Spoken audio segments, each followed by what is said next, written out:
evening, everyone. Welcome to the March 21st, 2023 regular board meeting. At this time, we're going to have to go into executive for a few minutes, so may I have a motion to go into executive session, please? I'll make the motion.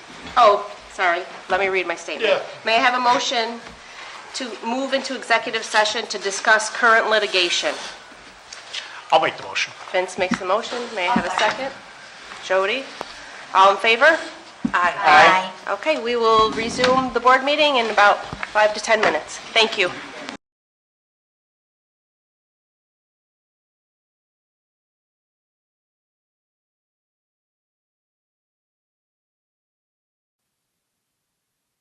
I've returned from executive session, and we're going to move into the Pledge of Allegiance. Please stand for the pledge. Eleanor, would you lead us in the pledge, please?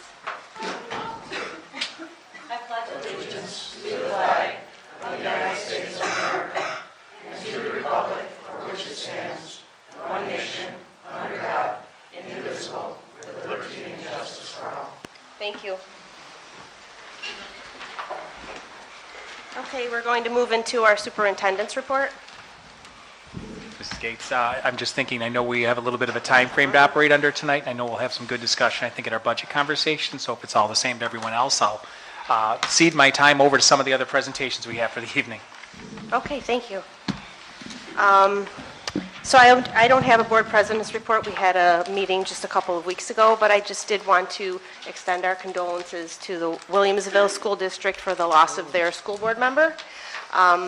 She was a school board member for, I believe, 6 years, and she lost her battle with cancer, and we send over our condolences to them and the community and her family. That's all I have, and we do not have any student representatives today, so we will move into public comment.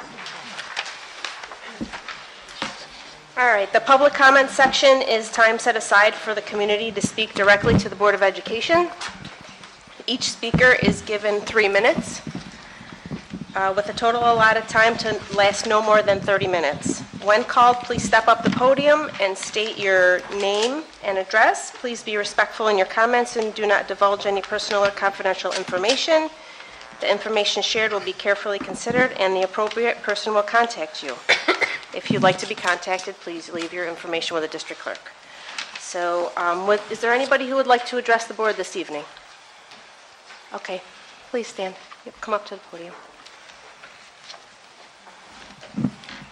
Yes, my name is Faith Hackett-Stoller. Okay. My son was given a year-long suspension for something that happened at home, wasn't even on school grounds at all. My daughter, who is still a senior at East as well, she comes home every week at least, saying that there's always fist fights at school. These kids, at the most, get 5-day suspension. How is that fair when my son, who did nothing at school but at home, is suspended for a year? The other thing I was also wanting to ask is, with some of the teachers, my daughter came home last week crying. She has rheumatoid arthritis in her hands. They never put it on her IEP, and her hands will lock up, so most of the time, especially at home, she had to watch a movie and take notes for the movie. Her academic support teacher told her she could not use those notes because they were in one of her parents' handwriting, not hers. She had asked this same teacher for help with an assignment for another class. The teacher would not explain any of the assignment, just said, oh, they're asking about yourself, not anything else. She then took out her phone, went to Google, got yelled at by the same teacher.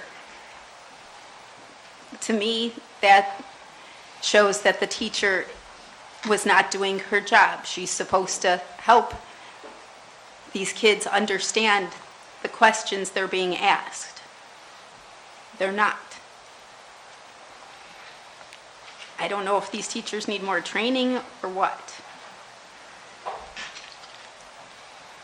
But going back to the suspension, I don't see how it is fair when it happened at home, not in school. Is there a way of changing this?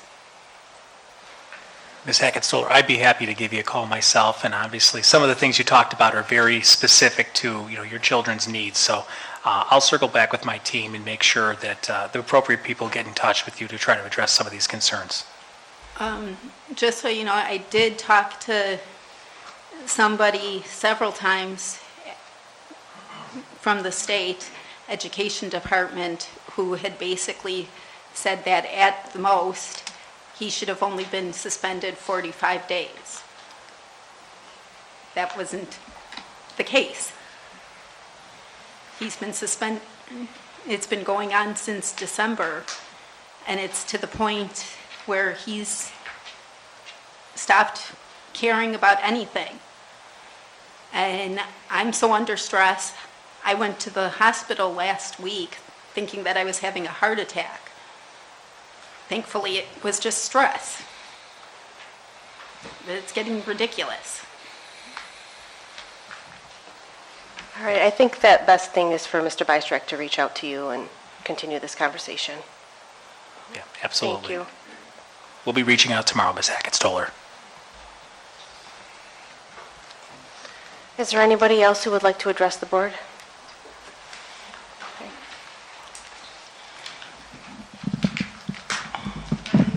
I'm Sherry Holly. To give you my address is 15 West Truon Drive, Chickawaga. That seems too close to me. I'm here representing CSEA and our support staff. Approximately 75% of us are also taxpayers. You are all aware of the concerns that the Board of CSEA had voiced. Many of those who could not be here in person are watching from home. We are here so that you can connect a face with a name, or in our case, a title. Behind me sits our clerks, who took on additional work of registration because they were asked to. They have been begging for help for almost 2 years because it's simply not working.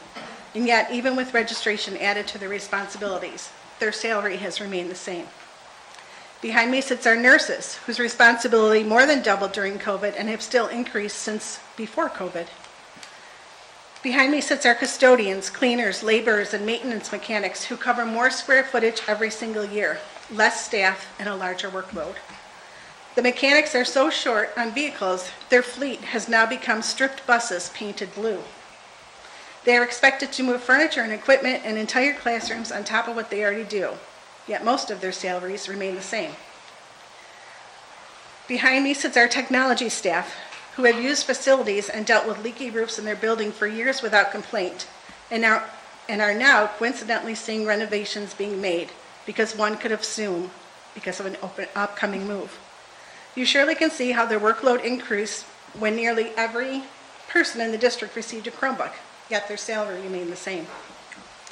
Behind me sits our ground workers who, when not being pulled to drive a bus, step up into rusted trucks to get their job done. They have handles that stick and lock them in. They have footsteps they can't step on for fear of crumbling. They are working well below the number of staff that they need and once had. They again will have additional tasks of moving offices from one building to another, yet their salary remains the same. Behind me sits members of our print shop where 33% of their staff are gone, which only made our staff work 3 times harder to catch up with the district needs, and a records clerk who spends hours on the road picking up valuable items and information, significantly more than what she did pre-COVID, and yet both salaries remain the same. Behind me sits our bus drivers and bus attendants who are incredibly short-staffed and working like never before. Combined runs equal longer runs, Combined runs equal more children. Combined runs are not what they've been on. Behind me sits our bus mechanics. For 2 years we asked for help. Their fleet was never cut, but their staff was. These fine men are responsible for the safety of most valuable part of our community, our children. They really just want to do their job, and yet every day they drive a bus, and they can't do their job. They just can't. They are frustrated and they are tired, and yet their salaries remain the same. Behind me sits members of our food service team. In their cases, there are never too many cooks in the kitchen. They are working short-staffed and feeding a bigger population, not only on lunch, but breakfast too. Behind me sits our teacher aides. They are our children's caretakers, their cheerleaders, their left hand, if you will. And yet their starting salary is so low that we have trouble getting people to step up to this job. They are shorthanded and taking on extra responsibilities, and yet their salary stays the same. Behind me sits our security officers with the ability and willingness to screen who enters our buildings, to respond if there's a call, who help maintain calm and a safe atmosphere. They were asked to choose if they would take on an additional responsibility, which even then, their salary would remain the same. We want to remind you that the people behind me transport our kids to school. They help when one is ill, they assist our students, and they help in this ever-changing world of technology. We want to remind you that they work to make us safe, nourish our children, they pay our bills, and they order our supplies. They are the gatekeepers in the office, aware of the comings and goings of hundreds of people. The people behind me clean our buildings, ensure our buses are safe, fix lights and boilers and windows, and try to stop roofs from leaking. They landscape, snowplow, and pick up trash. There is so much more that these people do to assist our community, but if I named them all, I would be over my 3 minutes, which I probably already am. We want to remind you that the starting average salary for our unit is about $21 an hour, with many of our positions starting just over $17. I spoke about salaries, but I want to point out that what brought us here today are the concerns we have been discussing. Many of them are non-monetary, that could be done with no additional cost to the district. We have been asking for far too long, and I only mention this to you to prove that we are not money hungry. We are not simply complaining because we are so severely underpaid. I bring it up to you so you can see how these dedicated people, how these people are dedicated to you and your community. The things we have been asking for would only help us do our jobs and the district as a whole. Now that you see who we are and that we are not just a title, we ask you to take action on our concerns. Help us make some progress. Prove to these people what you all say is true. They are important, they're a valuable part of our community, and that they're respected in this district. Thank you. Thank you. Thank you.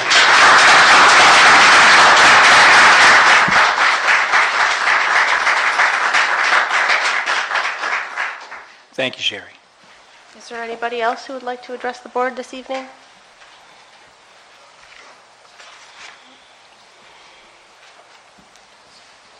Okay, thank you.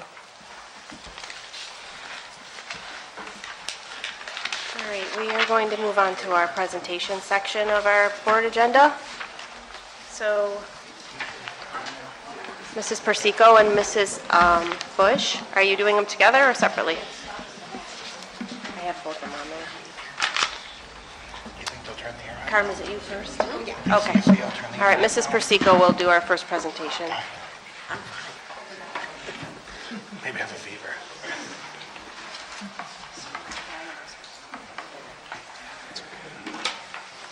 Good evening, everyone. So tonight we have a very brief presentation for you on mathematics and science across the grades. Our focus area for the presentation are the percentages of students taking 4 years of math and science, our current AP and college math and science course enrollment, the benefits for students for these courses, engaging students in mathematics and science through our academies and BOCES programs, and also next steps. This chart shows the percentages of students taking 4 years of mathematics. So these numbers are based on 12th graders who are enrolled in math courses. If you take a look at the numbers, pretty steady with some ebb and flow from year to year based on cohort numbers as well. So these percentages are percentages based on the cohort, which means the number of kids coming in a class. So the numbers themselves fluctuate, but the percentages are static throughout each year. Carmen, not to jump in so early, course. but does this include the students who get credit from BOCES get math credit through BOCES or CTE? I do not believe so. These are the kids who are enrolled in 4 years of So math. these are students that are just enrolled Correct. in math classes here at In school. West Seneca? Correct. That's a pretty limited number, Vince, of the kids that actually get the credits through BOCES, so, Okay. like in your core area So subjects. 4 years, they're taking 4 years of math up to the highest level, At West basically. Senior and at East West Senior. You got East it. Senior, okay. The next chart shows the percentages of students that are taking 4 years of science. These numbers have gone down somewhat over the course of the past 5 years. We have a variety of reasons that could be happening. We are currently exploring our course offerings at every content area throughout the district. Also would like to add too that we have different number of credits that are minimally required for students at every grade level. So in 9th, 10th, and 11th grade, students are required to take 6.5 credits, whereas in 12th grade, it's 5.5 credits. So we are having careful conversations around our curriculum courses that we offer, looking for trends such as these, why are students choosing to stay or not, and really digging into problem solving and helping to grow that in years to come. These are a list of the current AP and college math and science courses, and by college math and science courses, I mean any courses that we have articulation agreements with as well, with local area colleges, whether that be Hilbert, Niagara University, even Syracuse University with the SUPA. That's what the SUPA stands for there. The numbers are the numbers of students at each high school that are enrolled, and then the prerequisites for those courses. So living environment, the prereq would be middle school science, enriched living environment, earth science for middle school, so on and so forth.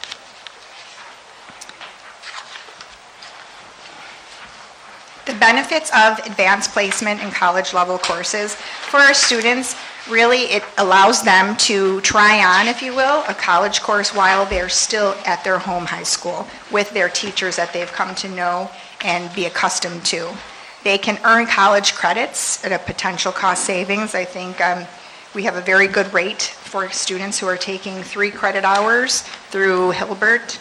I believe it's around $270-ish, more or less. So that is a great savings to compare against if you're actually at Hilbert or in any other college. So that is a wonderful benefit for our students and their families. They're able to explore advanced topics and study in greater depth within our classes that are articulated through the colleges. And also, depending on the path that students take in college, might be able to fulfill potential requirements early, so they would get those out of the way, if you will, when they move on to college. Embedded 21st century skills in AP courses, these are also nationally normed. So AP is something, when you say AP across the nation, people know what you are referencing. So, of course, these are some of the qualities and characteristics that our employers are looking for. So we have higher order thinking skills, if you will, communication, problem solving, collaboration, all qualities that current businesses and industries seek to have in future employees. The classes also build confidence in their capability to succeed in college. So if students see that they're experiencing success in classes in our buildings, they have that confidence in themselves to move ahead and try things while they're in college. Also, some of these students earn awards and scholarships as a result of the challenging courses that they take. And this is a pathway for earning a New York State Regents Diploma with advanced designation. Building the early mathematics and science pathways. So at the elementary level for math, we have students who are engaged in creating games. They participate in Reflex Math, which is online fact fluency. It's a gaming environment, so they really are drawn to that. First in Math competition is currently happening where students participate in a virtual online competition on solving skill set problems. The regional winners of that will go on to the statewide championship, which takes place actually in May of 2023. We also provide a variety of after-school activities for kids to participate at the elementary level. In middle school, we have options such as Study Island, after-school activities, and math clubs, where they're involved in hands-on learning and using manipulatives, if you will. In science at the elementary, we have the hands-on science kits, the trade books, online mystery science, which is phenomena-driven, engaging investigations that kids participate in, and they're taught to think like a scientist. The Connects building materials, very hands-on manipulative, and the after-school activities as well. And in middle school, more hands-on science kits, online mystery science, and other after-school activities. In regards to STEM initiatives at the elementary, really a lot of the math is bridged with science, so there is crossover between the two curricular areas. They have Study Island as well, an hour of code, computer programming there. Also in middle school, Math in Action, Coding Club, Math is Everywhere Club, where they're applying math in the real world applications. P-Tech, Career Awareness, which is a wonderful opportunity that starts at the 8th grade year, it carries over into the high school. And then in high school, we have STEM initiatives, which are also bridged with science and technology departments. In science, elementary kids are engaged in chemistry in the kitchen, so learning how science works in creating in the kitchen, full of potential energy, forced to stick with it, which is about magnetism, and then advancing STEM, which is a science curriculum kit approach. The middle school, we have Destination Imagination, CPO Science, Virtual Exploration, Gizmos, Science World Magazine, all hands-on manipulative, engaging activities. And at the high school, we have Honor Societies for Science, Science Club, Masterminds, which is a competition-based program, and then, of course, the Life Science Academy is an area students can endeavor if they're interested in that field.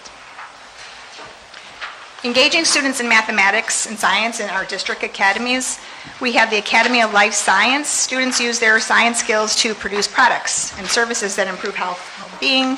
They apply their learning to a curriculum that exposes them to a variety of courses in medical technician terminology, medical ethics, anatomy, physiology, biotech, physics, engineering, and others. They transfer that knowledge with a focus on life science industries. They earn college credits for courses, and also they participate in internships where really the value is gaining that real world experience in the workplace. It's a test drive also for kids to really see if that's really what they're interested after they've taken these courses too. Cost savings potentially too if they decide to change their course of action. The Academy of Business and Finance, students use their math skills to get connected with the world of financial services. And they apply that learning to a curriculum that exposes them to a variety of areas, personal finance, accounting, economics, Microsoft Word applications, and other topics. They use that math and business skills and knowledge with a focus on those industries.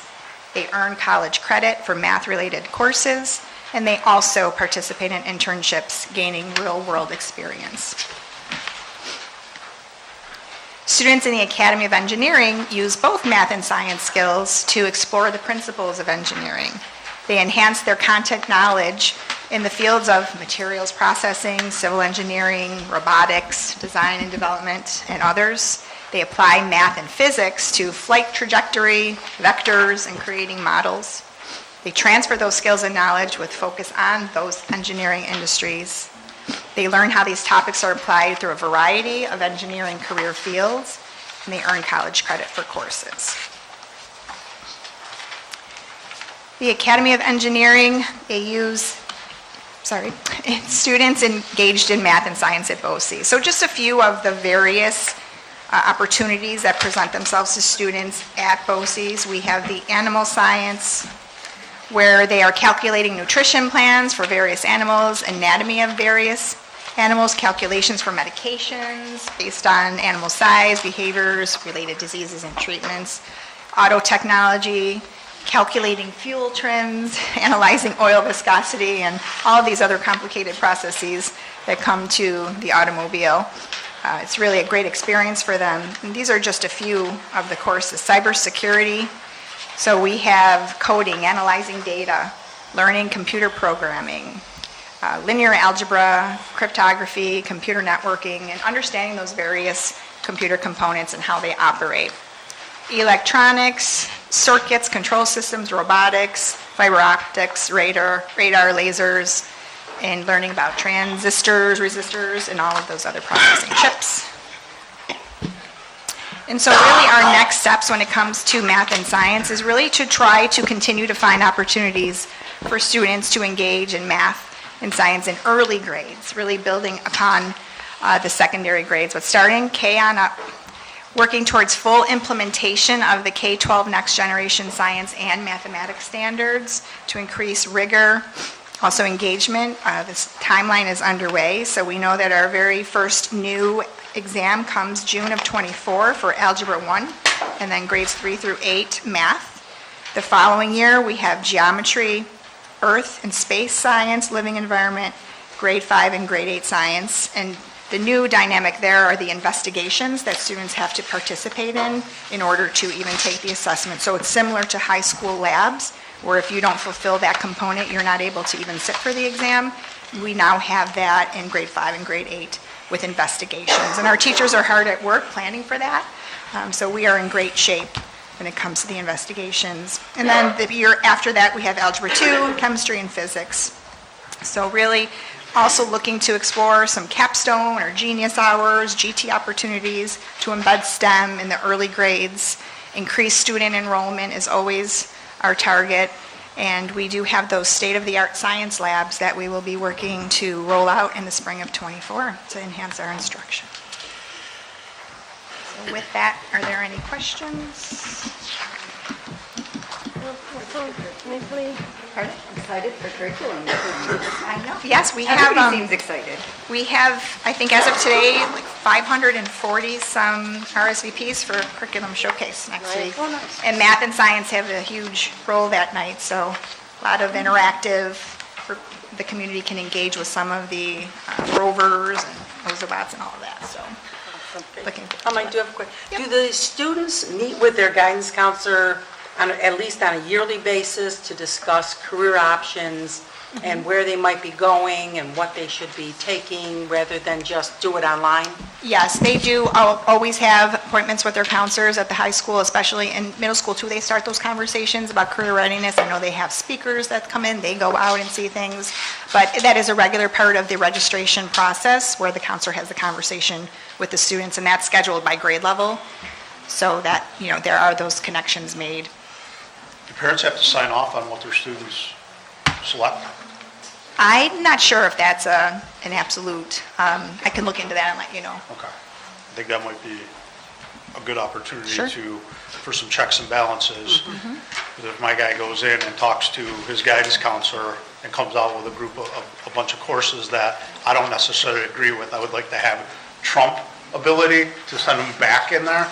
I don't mean Donald Trump, I just mean, Like the clear dad. selection, Thanks for clarifying. send him back in, try again. Question with, under STEM initiatives. Sure. For high school, under mathematics, it talks about STEM initiatives are bridged with the science and technology departments. Can you just explain that a tad? Just think some of the opportunities also exist in those other areas. So I know, and Bob's in the room too, that there's concepts of math and science and technology, and it's all kind of intertwined, the curriculum.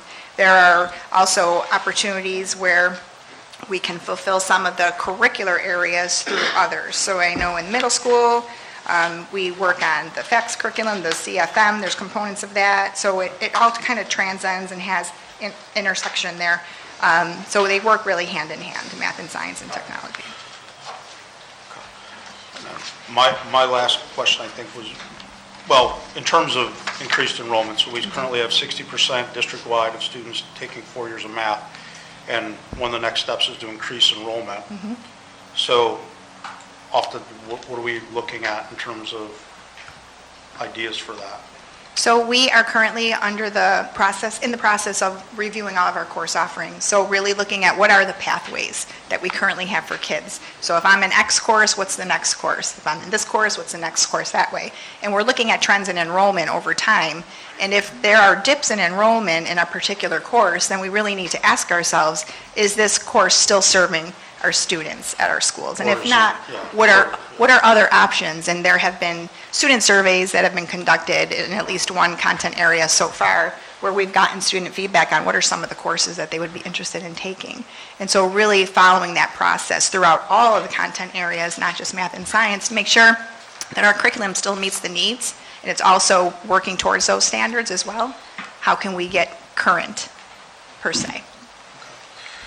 Last thing, and I think this, we talked about, at some point in time, we've spoken about the district picking up the fee for the advanced placement exams. Yes, Was there any further Yep. conversation about that? I don't see that. we are doing that this Yeah. year. As our first year, we'll be doing that. Okay. We want to encourage that as much as Ruby. possible and take out any barriers or obstacles to that. Okay. Okay, thank you. Thank you.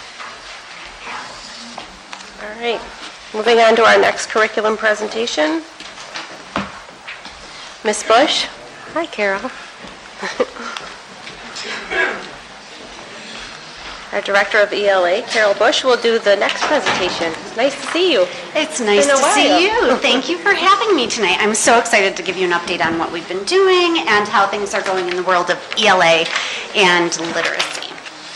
So, a couple of talking points for tonight. We're going to revisit the curriculum review that happened prior to me coming on board, and then I want to give you my takeaways from my listening and learning tour, which was kind of my review of the ELA programming.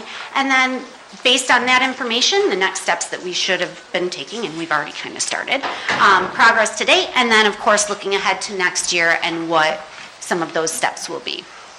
So, let's start with the independent reviews that took place before I came on board. We actually had two different organizations do reviews. One was Erie One BOCES, and the other one was Teacher to Teacher Health. And they came in and they reviewed the different ELA program structures that are currently in place.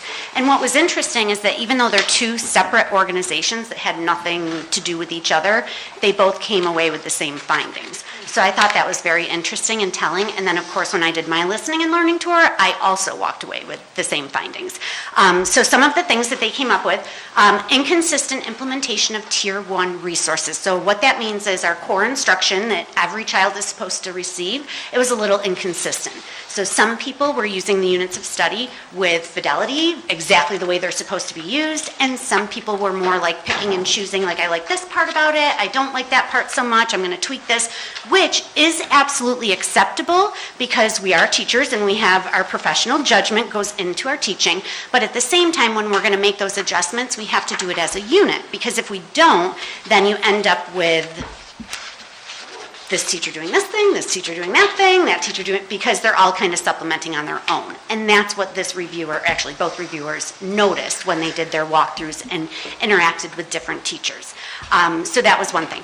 Then the second thing came out was that their approaches are slightly different depending on the teachers. So I just put one example in there, which was independent reading. So some teachers, independent reading is the reading that you do outside of the school day, on your own time, just your own leisure reading. That's considered independent reading. Where other teachers, independent reading might be in the classroom, where we take 10, 15 minutes, grab your independent reading book, and go ahead and read. Now, both of them are independent reading. But what is the expectation? Do we want them reading outside of school? Do we want them reading that inside of school? And then how are we holding them accountable? Some people were doing like reading logs, just kind of logging things. Some people were doing submitting a journal entry. So they found these differences, and that's just something that they noted. Everything was good. They weren't seeing any bad practices happening. It's just they're all slightly different. So getting us on the same page would be a recommendation that they had. And then the last piece that they recommended, again, both reviewers, was the need for books. And it really falls into three different categories. One is independent reading books, and those would be books that kids self-select. And the idea about needing more of those would be twofold. One, over the years, they get tattered and torn and they don't come back from home. And then we had COVID where we sent as many books home as we could and we lost a lot. And so we had all that kind of stuff going on. But the other thing is getting in some more relevant topics that pertain to our kids' lives that they're going to be interested in learning and reading about. So that's where the independent reading collections come in. Guided reading books, those are the books that you would do small group instruction with. We needed more of those. And then decodable books, those are something that we don't have many of at all. And those are books that are designed for a certain purpose. So if I'm learning CVC words at the elementary level, consonant, vowel, consonant, like cat, all of the books would have CVC words in them. so that the kids can keep practicing those CVC words. So different pockets of books. All books are not created equal. They all serve different purposes. So those were the things that came out of those independent reviews. 3 main points of things that we need to work on. And then I went ahead and I did my own little listening and learning tour, and I visited the districts, and I found the same things that they said, but I found a little bit more. And what I also found is that teachers were very honest and open with me. They were sincere about their needs. And the things that I found are right here. So the first one is there are varying opinions about the Tier 1 resources that we're using. So K through 8, we are a units of study school, or we are supposed to be. But part of the reason why it's being implemented inconsistently is because not everybody feels the same way about that resource. So that was something that I was not really prepared for, but was a huge piece to the puzzle. Because if we're going to ask our teachers to use something every single day, they have to believe in what they are using every single day. And when I started going around to the different buildings and meeting with each grade level and just saying what's working, what's not working, tell me about your day, how do things look in your classroom? And I realized that we had these varying opinions. I was like, that's why we have inconsistent implementation. People don't really know if this is what they believe in. So that was eye-opening for me. And we've had a lot of conversations about it since, which I'll share. Then concerns and questions about assessment practices, and that, again, is just some inconsistencies. In one building, they might do it one way, and another building, they might do it a little differently, and really wanting to know, like, what are we supposed to use? Are we using this assessment, or are we using that assessment? And I said, by September, you will have everything laid out for you. You'll know exactly what you're doing.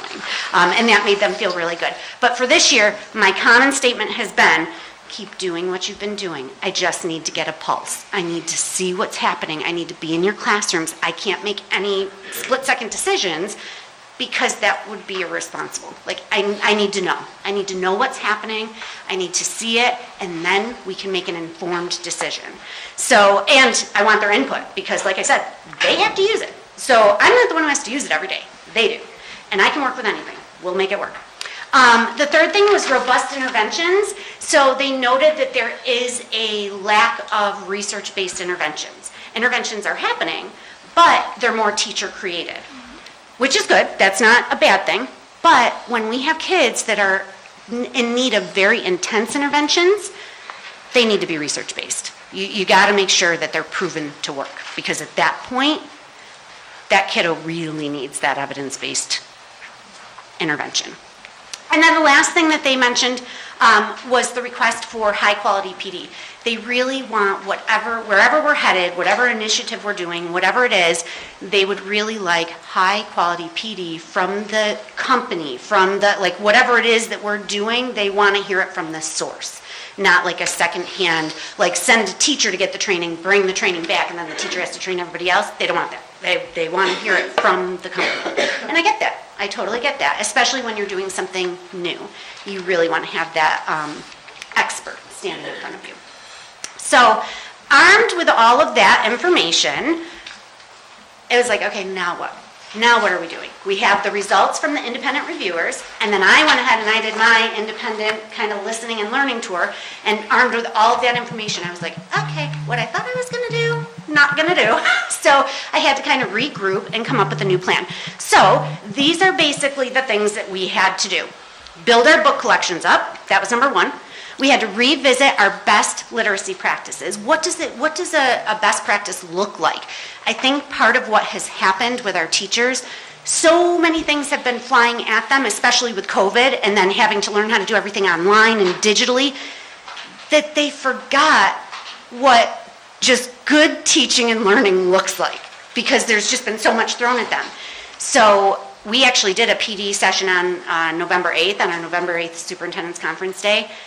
And the feedback I got from that presentation was so positive. They were like, thank you. I had forgotten. I forgot the purpose of a read aloud. I do a read aloud every single day. But in the mix of everything, the purpose had gotten lost. So by revisiting those things, read aloud, shared reading, reading workshop, all of that, it was kind of this reinvigoration for them and really just grounding them in those practices. Identifying core values and beliefs. I put this one on there because clearly we have some people who are questioning what are resources. So if that's the case, we need to identify what do we, as West Seneca employees, believe is best for our students when it comes to reading and writing. We have to have a core set of beliefs. And if we don't have those, then what are we even doing? Like, we have to stand for something. So that is the work that we will continue to work on, and we've already started. We're looking at different research articles, we're looking at all different pieces to the puzzle. And that also comes with all of the media information. I'm sure you've seen all the different things that are happening out in the media about reading and writing instruction, and you've got some people who are buying into it hook, line, and sinker, and you've got other people who are like, absolutely not. And you've got those camps right here in this building, or in this district. So you've got different people who feel different ways. Well, guess what? We all work for West Seneca. So we have to find our common ground. We need to know what we believe in and what we want our kids to learn. And then we move forward together. So that's a big project. That's a humongous project. So that will be an ongoing project. Exploring alternative options for Tier 1 resources. Clearly, if people are not settled with what we're using, we need to see what else is out there. We need to look and explore. We're doing that together as a team. We put together a team of 3 people from every elementary school. We're reviewing all different resources. It doesn't necessarily mean that there will be a switch to anything. If we're going to talk about not being happy with what we have, we better know what's out there before we just say, let's get rid of this. Like, we need to explore. We need to know what all of our options are and then make the most informed, best decision that we can. Building a repertoire of interventions. We mentioned that. We just need a collection of evidence-based resources that we can use for kids who need intervention. And then the sustained professional learning. We need to make sure we're giving them PD, but not a one and done. It's got to be sustained, where they're revisiting the same topic with the same presenter, and they're going deeper into that topic. So they really build their capacity to do the work. So what has been accomplished, and I kind of mentioned this, we grounded ourselves in the best literacy practices. That was our superintendent's conference day, went very well. We started building our book collections, so every elementary school has a brand new book room. Those materials are used for guided reading. So when I showed you the 3 different pockets of books, we kind of tackled one pocket. So now we're still looking at the other 2 pockets. And then we've been brainstorming different interventions, and we're bringing people in to present to us on those interventions so we can learn about them and see if any of them seem like they're the right fit. Now, the interventions, that is not happening with the classroom teachers, that is happening with the reading specialists, just so you're aware of that. And then, of course, we started the process for reviewing the new Tier 1 resources, where we're just looking to see what else is out there. Not necessarily making a change, maybe making a change, I don't know. We'll make that decision together once we see what is available to us. Carol, can I ask a question before you go any further? Absolutely can. So I see what you had there in terms of what you've accomplished so far. The big question is, have we identified our core values and beliefs? Not yet. So how can we make any steps? How can we do anything until that's accomplished? Well, the reason we haven't done that part yet is because that is going to take us well over a year to do that. So what we can do, I get what you're saying. How can we move forward with these pieces if we don't know that piece yet? When I talk about grounding ourselves in best literacy practices are best literacy practices. So whether you believe in the science of reading or not the science of reading, a read aloud is still a best literacy practice. Do you see what I mean? So we focus on those pieces. We focus on the safe items, the items that won't change regardless of what's happening in the media and all of that. So how are people being held accountable to do that? Because it sounds to me like people were allowed to do whatever they wanted, and that's why you had curricular chaos, and that's why you had 2 people come in and look at it, as well as yourself, and see that this problem existed. So Right. What's changing to hold those folks accountable to actually doing these things? Well, this year, nothing has changed because I told them to keep going as they've been going so I could see what was happening. Now, moving forward, once we know, if we're just sticking with what we're sticking with, the accountability piece has to be on the directors and the principals. going into these classrooms and making sure that it's happening. And I've already told all of them, I'll call them out if they're not doing what I asked them to do. But that's what it boils down to. Principals have to be in classrooms, and they have to be seeing what's happening in their classrooms. I have to be in classrooms and see what's happening in classrooms to be able to have that dialogue. The other piece to the puzzle is once we know what this resource is that we're going to be working with, whether it's units of study or something else, my expectation is that periodically throughout the year, I am bringing each grade level back to meet with me, like as a grade level. Kindergarten will come all together, first grade will come all together, so on and so forth, so that we can debrief. Okay, you've now done Unit 1 and Unit 2. Let's talk about this. What worked? What didn't work? What do we need to take out? What do we need to put in? And these decisions will be made as a unit, not as this teacher is going to supplement this and that teacher is going to supplement this. It's something that we're going to make a decision together as a group. So that right there will be a level of accountability that they haven't had in the past.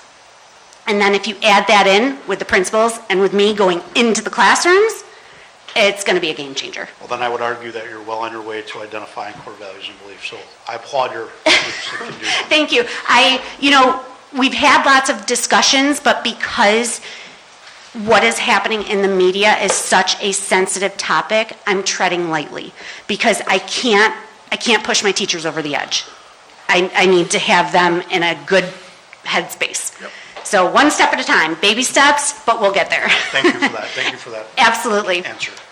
And then the last piece, this is the last slide, is just what can we expect moving forward? And I did one for elementary, middle, and high, just so you can kind of see where we're at. So for elementary, we're going to determine before June, what is it that we're doing? Are we sticking with our units of study? Are we looking at something else? Like, what's our plan? That's what we're going to start with.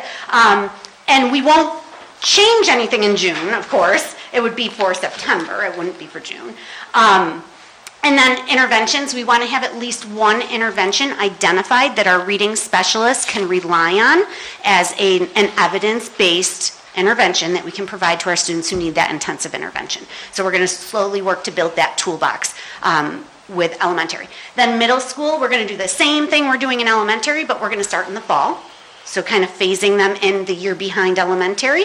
And then high school, they're kind of a different beast because they're not doing the units of study. So that's not something that we have to worry about there. The big difference with high school is that they love what they teach and don't necessarily want to teach what somebody else is teaching. So the consistency there is because they're passionate about certain topics. So what I explained to them in terms of the consistency, I said, you can absolutely do things that are you and have your flavor and your flair. But the problem is, I have to be able to justify to the West Seneca community what type of an education our high school students are getting when it comes to ELA. And right now, I cannot answer that with a solid answer. I can't say, I can guarantee you every West Seneca student is getting this, because they all do different things. They're all fabulous things, they're all amazing things, but they're all different. So it depends on which teacher you have for which experience you get. So we'll want to tighten that up so that kids are getting a similar experience regardless of who their teacher is and regardless of which side of town they're on. So for them, the way that we're starting, they have selected a text, one text that's going to be a new text that they introduce into their curriculum, and they're going to build that together. They're going to build out the unit, they're going to build out the assessments, and they're going to do everything together. So it's one cohesive unit, and that's where we're going to start with them, because that's a big shift for them. They've been able to kind of build their own units the way that they want to. And like I said, they're all amazing pieces of work, but we just need to make sure our kids are having the same And I would think experience. the more important piece is how they teach, not what they teach. Exactly. So you could teach poetry or you could teach prose or what, but regardless of the title. Yeah. It's how they teach and what the expectations are for the outcomes for kids. Exactly. You want to have those same, like, for what I tried to explain to them is if you're both teaching Romeo and Juliet, okay, and this teacher decides to end the unit with an alternative ending. They want to get a little more creative and they want their kids to develop an alternative ending for that Romeo and Juliet text that they've read. Where this teacher is having them do a parallel task to the Regents exam for ELA. These two classes both read Romeo and Juliet, but they both had two very different experiences with it. Do you see what I mean? So that's what we're trying to get onto the same page. If these kids are going to be expected to do a parallel task to the Regents exam, these kids better be expected to do that too. So it's just trying to, but you're right, what the text is doesn't matter. It doesn't matter what the text is, it's what you're doing with the text that matters. And that's all I explained to them. So I'm not telling them which text to pick, just that we need to make sure we're having equal learning experiences, no matter who they get or which building they're in. So, sorry, I went way over my time. I am so sorry, don't ever give me a microphone. Are there any other questions? I do have some questions, but I'll send them along. Okay, you sure? Yeah, thank Okay. you. Yeah, Thank you very much. absolutely. We thank you for your efforts. Yeah, thank You're doing you. a great job. We're working at it, we've got a lot more to do, but we'll get there. Thanks, Carol. Okay, we are going to move on to our next presentation, our budget presentation. So, Mr. Thiel? I know.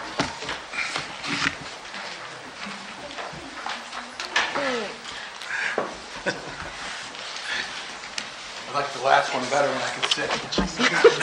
Right? I was wondering. Yeah, Saying can that, you isn't there sit? a click? Yeah, you can sit there. Hang out with us.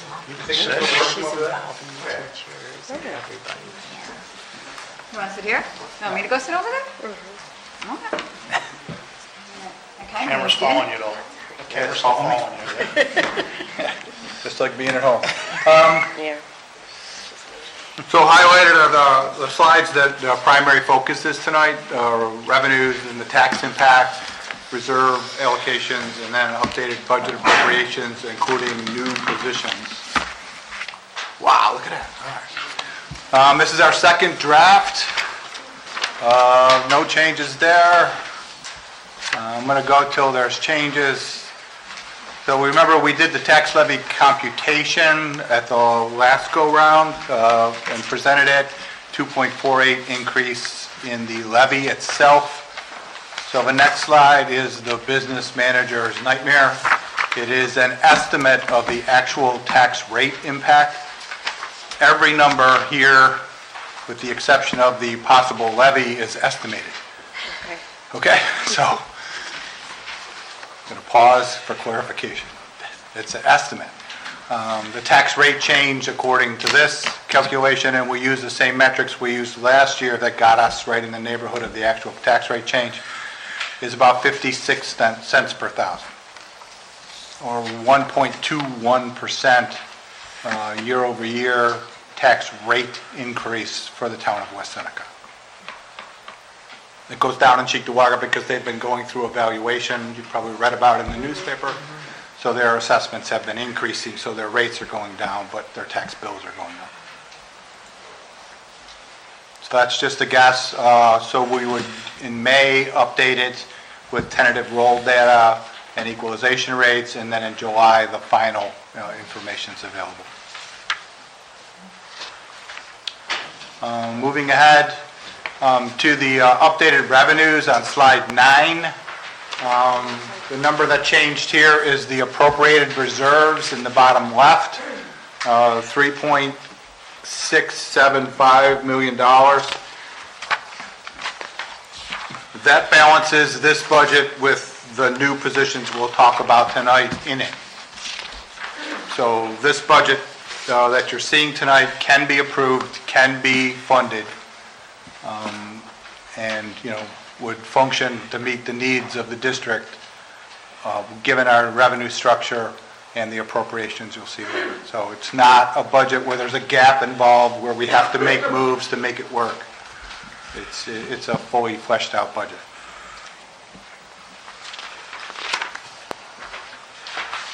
I just want to stop on this slide for a second. I added a subject to review in the middle on slide 10. There was some confusion at the last meeting. I just wanted to clarify that's my mistake. Every year we go through a process where we analyze the retirements. I meant it to be conveyed at the last meeting as I've priced in replacements for all positions. That's, the case is that we challenge our various schools, our principals, and our departments to see if there are ways we can do, more with less if that's appropriate. So that's just part of the process we go through, and John can update a little bit more on that next. Next is where we're going to go through a couple of slides of potential new staffing considerations. In the Buildings and Grounds Department, there's a couple additions to custodian and cleaning staff.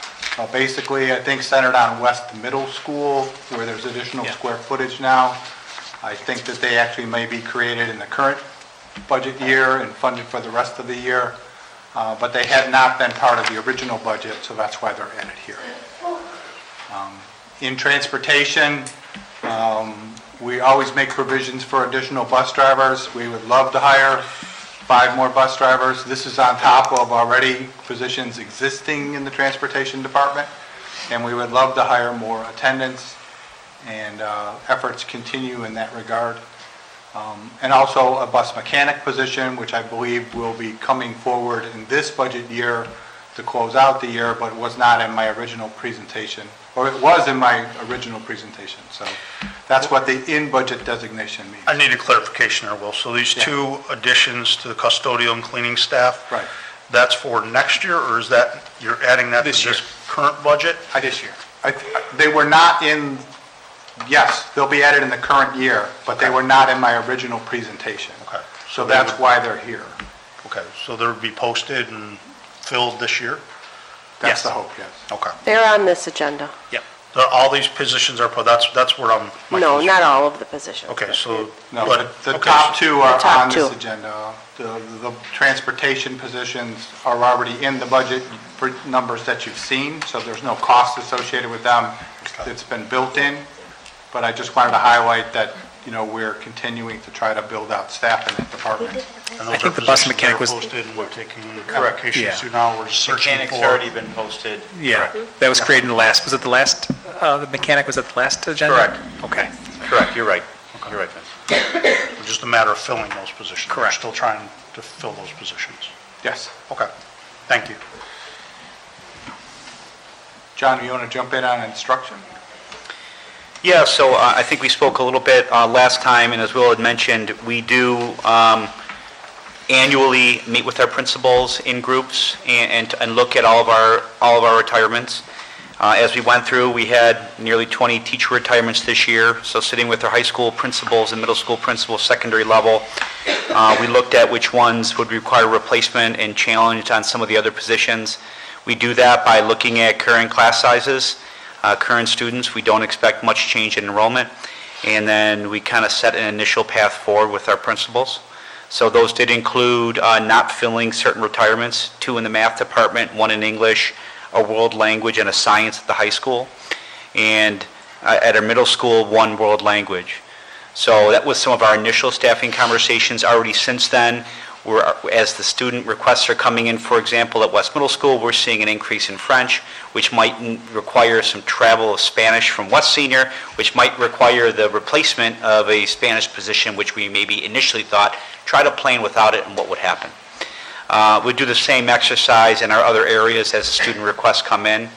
We have a large staffing meeting, a multiple-day meeting with our principals, our directors, our department chairs in May. When all the student requests are in, all the sections are then proposed and built, and we look at class sizes, we look at courses enrollment, we make decisions on, geez, is this class only have 8 kids, should we run it? If we don't run it, where would the kids go? Should we try to run it and advertise it, et cetera? And at that point, we continue to evaluate. So I know there's been concern, for example, like over our 2 math, we had 4 math retirements. So not to initially say that we want to try the schedule without replacing 2 was concerning. It certainly, I think, sent some waves across our high schools, and rightfully so. We made that decision by looking at our current math classes, and they're, quite frankly, in the high teens in many areas or low 20s. And you kind of go through kind of a mathematical exercise to see if we were to take away 5 or 6 sections, what would happen. And we did see class sizes increase theoretically into mid to low 20s. That could change. We could have an increased math participation, increase in student requests in a certain area. That's why we continue to monitor it. We meet with the principals. I will continuously between now and the end of the school year. And then, as I mentioned, at the beginning of May, we have a large staffing meeting with all the secondary teacher leaders, which we've done for the last several years. It would stand to reason if we're trying to increase enrollment in math, which we just heard, that we wouldn't want to decrease the number of math teachers, right? Correct. And part of our motivation for doing this, quite frankly, is we have a variety of positions in the grants that we've added. We've added tens and 20s of positions over the past several years, and we just want to be responsible just to see, what would the impact be when you have a retirement. You have an ability to maybe eliminate a position that doesn't impact an individual. It's easy to add, it's harder to take away versus hiring someone in a spot and then potentially being faced with a tough financial situation and then having to tell someone they don't have a job. So this is our starting point. We have no interest in having super large class sizes. We're not expecting to have class sizes in the 30s in our high schools. But based on some current data, we think we may be able to realize some opportunity to not replace all these positions. But it is a moving target, quite frankly, and I will continue to update, and we can have those discussions as often as you'd like. Quite frankly, right around the beginning of May is when we know all the kids have been scheduled, all the requests are in, and we will look. And at that point, you could see me coming back and saying, you know what, we thought maybe we could get away with 2. We actually might need to keep 3 out of the 4. Like I said, already we've seen movement in our middle school world language. Elementary, similar, we had 4 retirements and some initial projecting, looking at current class sizes and rolling student enrollment up. We thought we wouldn't replace 2 out of the 4. After a second elementary staffing meeting with all the elementary principals, Ms. Persico, Ms. Fowler, Mr. Thiel, we looked at all the data. We looked at some UPK data. We had some increase in enrollment, believe it or not, since my first staffing meeting, and we believe we're going to have to add those 2 sections back. So we plan on replacing all our retirements at elementary. I think I shared with you in a recent update what our current projected class sizes are, and we are remaining consistent with our commitment to keep low class sizes K-5, which is something great. And that is it with regard to the retirements. Would you like me to move on to some of the... Just to say that it's not to say that all class sizes are the same, like you can do a district-wide average of elementary and come up with 20. It doesn't mean that there won't be the occasional 17 and the occasional 23. It's just the way the math works out between the buildings. If you address a 24, 25 potential class size with a new person, that drops to 17. So there's no perfect math given 5 elementary schools dealing K to 5. And I would say, too, just to add to that, so your building principals also take a look, too, and they can sometimes grade levels, might have tendencies in a particular building. So they might say, if there's a group of kids maybe in a second grade in one particular building where the principal's sitting down with the teacher looking at schedules or looking at the class size, says, there's maybe some kids in here who might have a higher degree of need. So there is some flexibility, too, where the building principals put those teachers within the grade levels, too. So I guess it's not just, okay, everybody is this. You might have a principal of one building say, my kindergarten really is going to need some help based on, our screenings or my first grade versus another building where they say, now my 5th grade really needs a little bit of extra support. So that's where I'd want to prioritize them, the class sizes being lower. So We sit as a group. Everyone is seeing all the information. It's a shared document of all the student enrollment at every grade level, all the other additional supports. It's a very transparent and collaborative process between all the principals. It has been truly collaborative and a rich discussion, talking about needs, talking about what deficiencies are they seeing, talking about what opportunities they see for advancement in their students and in their schools. I know we've had some conversation around high-impact tutoring, potential set-aside money in the budget. I know we have some uncertainty still, but I will tell you some of the things that our principals are saying consistently, and as we've evaluated, was they would like some additional math support coming to Northwood if that's something that we're able to do within the budget, depending on when we get some clarity on the tutoring mandate monies that could be coming to the district in the form of 1 or 2 positions to Northwood Elementary. We looked at our MAP data. We looked at teacher caseload and ratio to the students, maybe struggling in math. and came to a consensus on that. And another piece, I guess that would be probably our first priority based on what our principals are saying. Our second priority would be additional reading support, maybe one per building. We've added some over the last several years. We continue to look at our ratios. Last year, we added some with a specific focus on our self-contained classes, and our principals, stand together and say, we'd like to again further target our CT students and other students in need, and said, if they could have what they would want, it would be an additional reading teacher, one for each building. So whether that we're able to do that or not, obviously, is a question for this group. But I would put the math first, two new positions specifically at Northwood, which would allow us to travel a half position to Allendale. Those are our two highest need based on our map data. And then second would be the reading support. And another large question coming out of the elementary, which is something that we'll have to make some decisions on, is whether we maintain the TOSA positions. Reason why we need to answer that question is those are teachers, and if we're not going to do that, they come back in and fill in classrooms. So when our first step is for principals to assign teachers to where they're going to be teaching, and in order to do that, they need to know who they're working with and if we've added any new positions, et cetera. So How long can a teacher be a TOSA? So Is there a forever, finite time? in essence. Okay. There is one timeline that is important. For the first 180 days, they maintain their position. So if I teach third grade at Clinton and I become a TOSA, I have my third grade class waiting for me, and I'm back. There's a substitute. The cost to the district is paying for a substitute for me.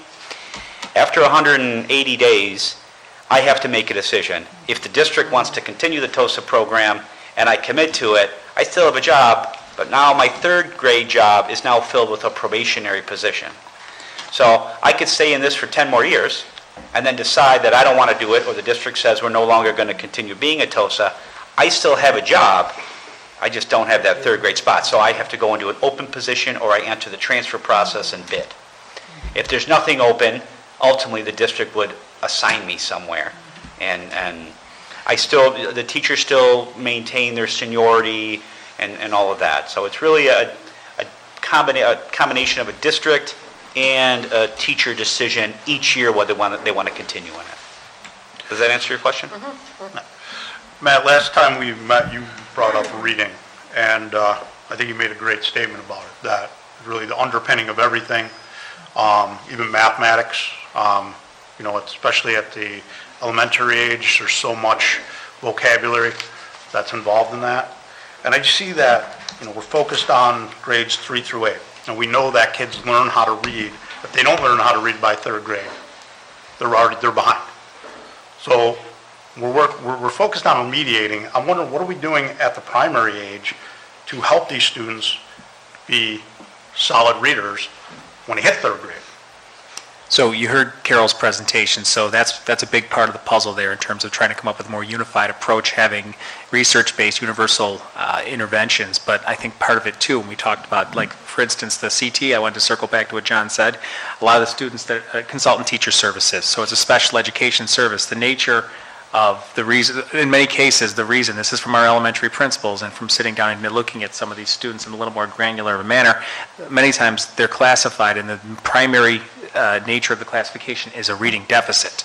So in some cases, these kids are being identified very early on. So that's where support, whether it's a reading specialist or somebody, or just the classroom teachers having good tier 1 instruction in the area of reading. I mean, that's what we're trying to focus on right now to build them up. But that's why when you talk to the elementary principals about what they feel some of their greatest needs are, and also it kind of checks the box of being able to address some of the special education needs in a more targeted way, is providing additional reading support. So the 3-8 side of it kind of came from the high impact tutoring, the potential for the mandate there, because that's the grade band that has been the governor's proposed budget, which has not been approved yet, but targeted 3-8. So we were having some conversation to say, how might we utilize that set aside? That's $771,000. How might we utilize that set aside?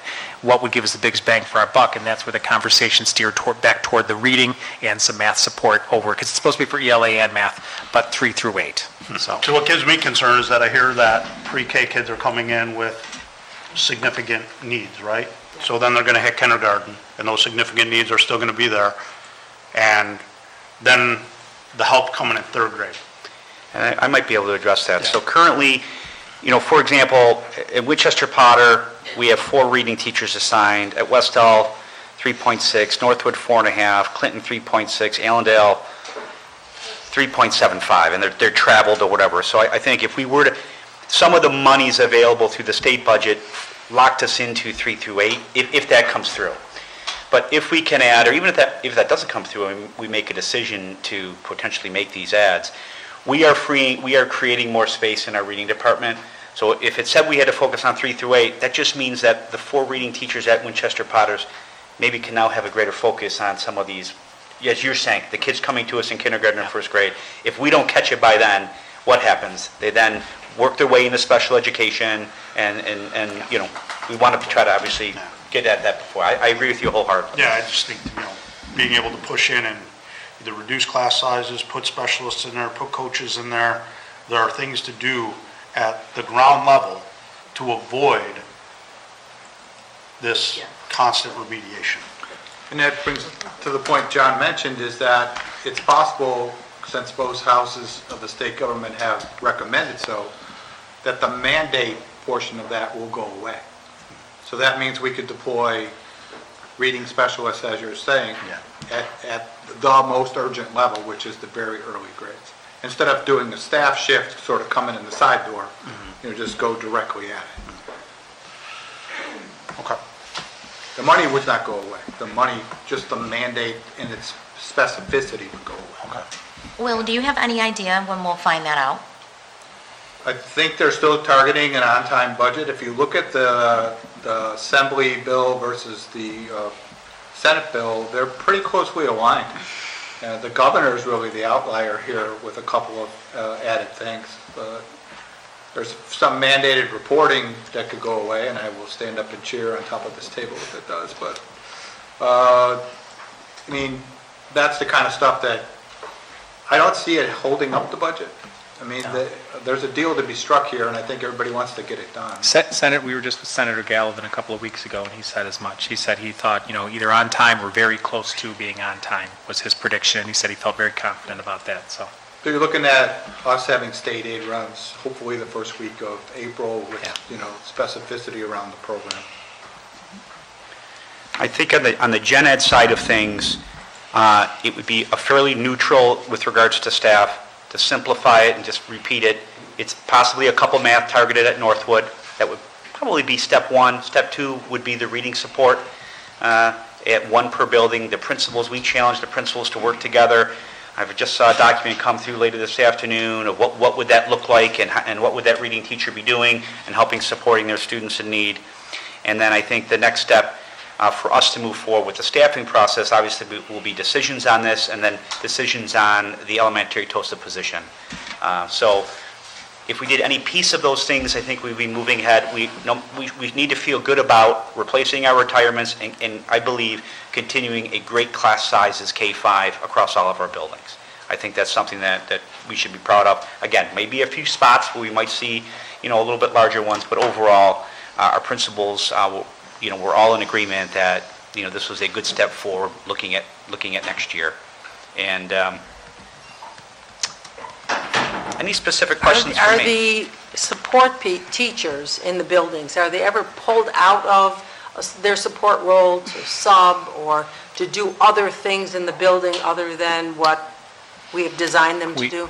Diane, we tried, I can answer that. It does happen sometimes. We don't want it to happen at all, but there are times when we may be short on teachers. There might be times when we're short on subs then because the subs are covering, and you have to have, the kids have to be cared for.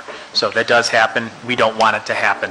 It's not a goal, but that's a conversation that, we've had with our folks, and our teachers understand that, and they feel the exact same way. They don't want reading specialists to be covering classrooms. That's not how it's supposed to work. Sounds like the bus garage. Yeah, same thing. You got a mechanic driving a bus when, that he or she should be fixing the bus. So, absolutely. It's a good not analogy. ideal, and for the sub issue, we've increased the rates, we've created preferred building subs. We're trying, sub rates will come up again this summer.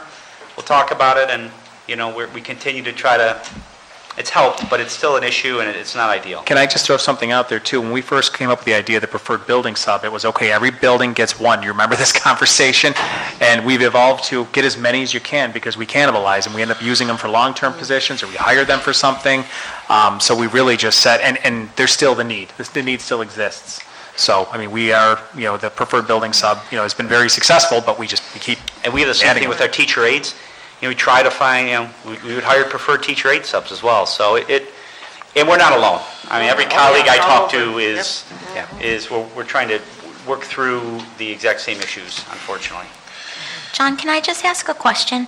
When all our new position hirees, when they came in under COVID funding, are they aware that their positions were in place due to COVID funding? Some positions were made aware. We hired some, some of the monies we used initially were for temporary teachers. These teachers are full-time probationary staff, so if the COVID money goes away, they don't necessarily go away, but if we ever got to a point where we had to reduce staff, it would be based upon seniority and targeted tenure areas. So there was nothing that any individual person signed to just say, I'm being hired. That isn't how we operated with many of those hires. Okay. And they were not just teachers either. They were our special education, our tech support, et cetera, that we added. Okay. Just, people are aware, they sign a salary letter that says that they acknowledge that they're paid under federal grants. Whether Okay. you're in Title I, IDEA, any of the pandemic-related grants, UPK. Okay. I mean, you sign a salary letter, that's a federal grant requirement. Okay. So- Those will be coming out in the next month. Both those were all signed by all the people paid under grants last year. Makes a nice binder, stored on a shelf somewhere. If I could just jump in that too, we have teachers that have been teaching with us for 25 years that are paid under title grants, federal title grants, Because like they some reading shifted into an specialists. AIS And position. just because, so like, if that federal title grant were to be reduced in some way, it doesn't mean that person goes away. No, It just I keeps- understand yeah, that part. okay, Yeah, like I understand that shifting. I was just, like the new positions that we hired, I just was curious if that kind of documentation existed. We did talk about if there was some limitations on high-impact tutoring money, that we would do postings for one-year positions, to be upfront with. Right. And they would know that at the end, they have no right to their position. The position would, we believe it might be hard to recruit people into that position, but we Right. are a destination district for a lot of people, and we have a great applicant pool. People want to work here, and if that was a decision that we made, or depending on how the monies were structured, it's something that we talked about. Okay, thank you. Yep. And we are looking at the scope of summer school, needs, wants, how best to run, what the focus should be, and that continues to be evaluated. Again, that was increased in the budget that you've seen so far this year because we moved summer school programming out of the grants and into the core program. So the money's available should the program justify itself and move forward. Any further questions on that page? Should we go to the next slide? Okay. Slide 12, I'll pass it off to Mrs. Fowler. So slide 12 takes a look at program development as well as some reorganization within the special education department. In a previous meeting, we heard from our special education consultants that provided with an in-depth analysis of kind of where we stood as a district, both programmatically as well as organizational structure.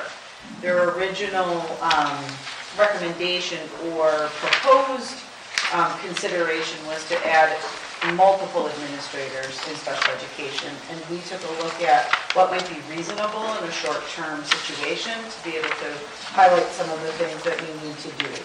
So we really looked carefully at some of those high leverage, most salient items, and that would be adding one administrator to the department, which would allow us to utilize both an elementary and a secondary structure for our administrative structure for special education.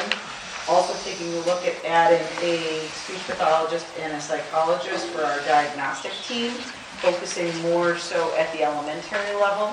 which could relieve some pressures on our current staff, as well as provide some unified, consistent approaches to how in which we evaluate kids and take a look at the initial CSE process.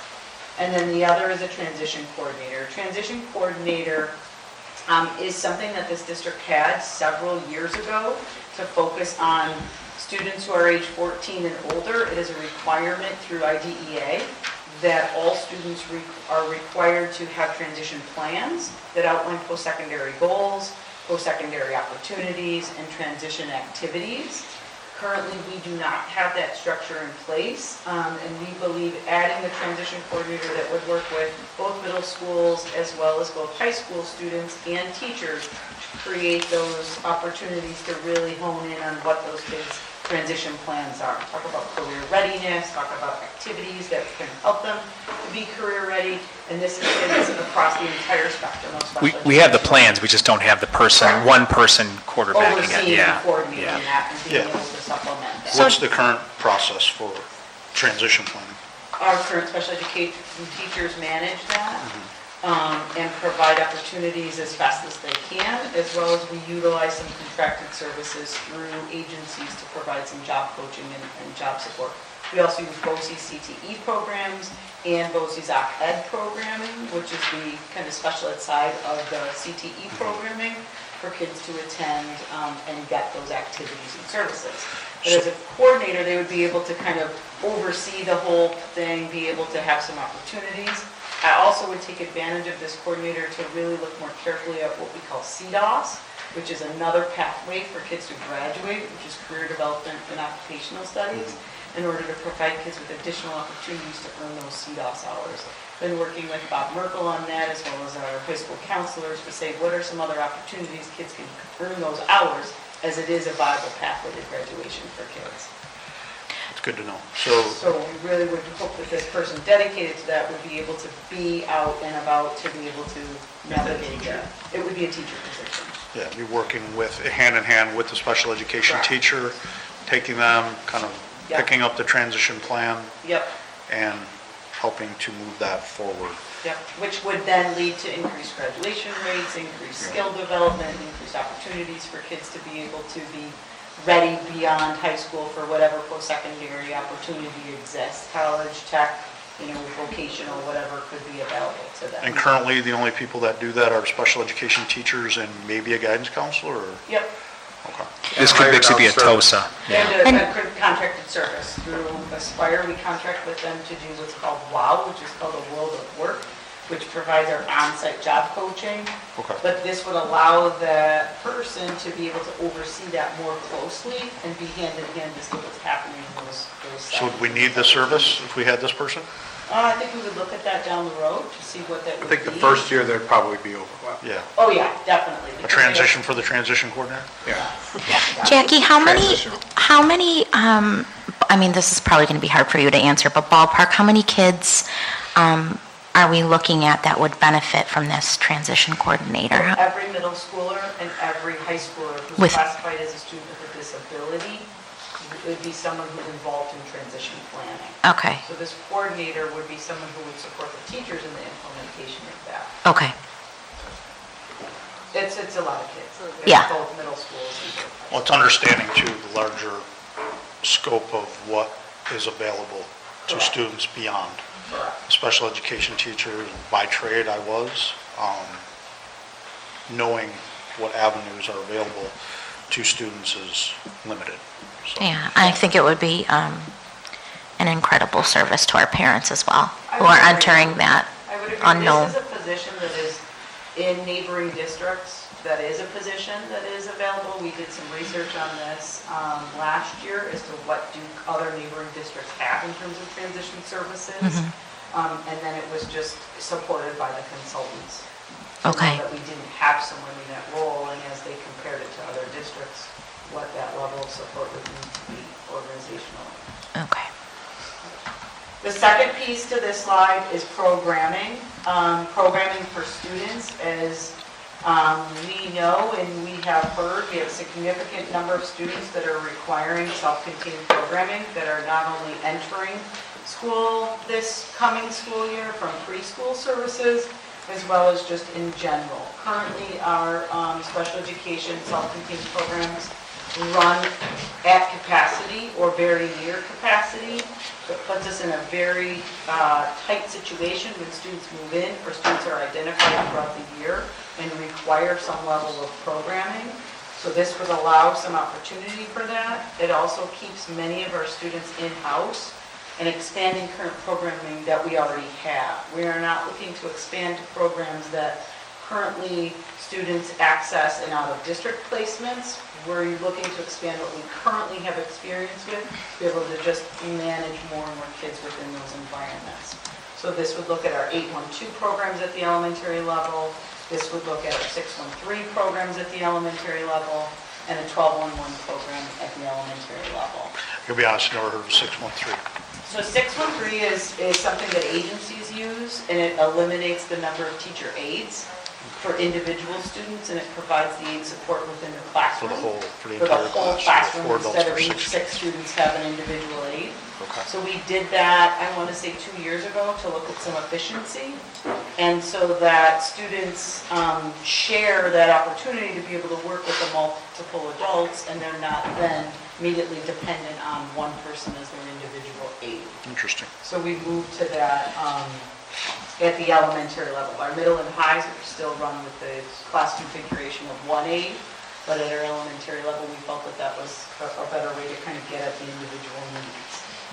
This also includes a social worker.